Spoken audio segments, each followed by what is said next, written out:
My boyfriend tried to sell me off to pay his debt, except the mafia don he picked was my brother, and that idiot had no idea just how protective my brother was, or how brutal he could be to anyone who dared hurt his family. Whatever was in the car knocked me out the moment I got in. Time passed. I could feel that much, but my body stayed limp, weak. Eventually, I felt my mind clawing its way back. Not fully, but enough to hear. Miles was on the phone. First call, he was yelling at someone for pushing him to repay a debt. Then the second call, it was a call to his mother, telling her he wouldn't be making it to Christmas dinner. The third call was different. Miles's tone dropped, soft and submissive. Sir, I know it was generous of you to let me leave and try to gather the money I owe the casino, but I still couldn't come up with everything. So, like you said, I brought my girlfriend tonight. Maybe we can try that thing you mentioned, handing her over to your Don. He hesitated. I'm willing to do whatever it takes to clear my debt. A pause. Of course, I'll make sure she behaves. I'll tell her it's an honor to be chosen by you. I know how much grace you've shown me by giving me this chance. See you soon. Panic crawled under my skin. I tried to move, to sit up, but I didn't have the strength to lift even an inch. Soon, the car jolted to a stop and Miles leaned over, cupping my cheek. I forced my eyes shut tight. Eva, you looked so stunning tonight. I knew you wore that dress because I said I was taking you home to meet my family. He lowered his voice. You know my tuition debt's a mess. I thought maybe I could hit a lucky streak at the casino. I never meant to lose everything. But now I owe money to a thug who threatened to kill me and my family. But luckily, he said you're just his boss's type. I owe him 20 grand, Eva.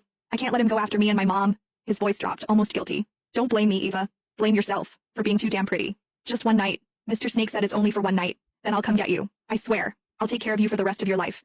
I'll take you to meet my mom. I'll marry you. Please, Eva. Don't hate me. He sighed, like the weight of it was crushing him. And most importantly, when we get to that casino, don't fight back, please. Things will only get worse if you do. I managed to twitch my fingers. They brushed against the hem of the dress I was wearing tonight. Miles was right.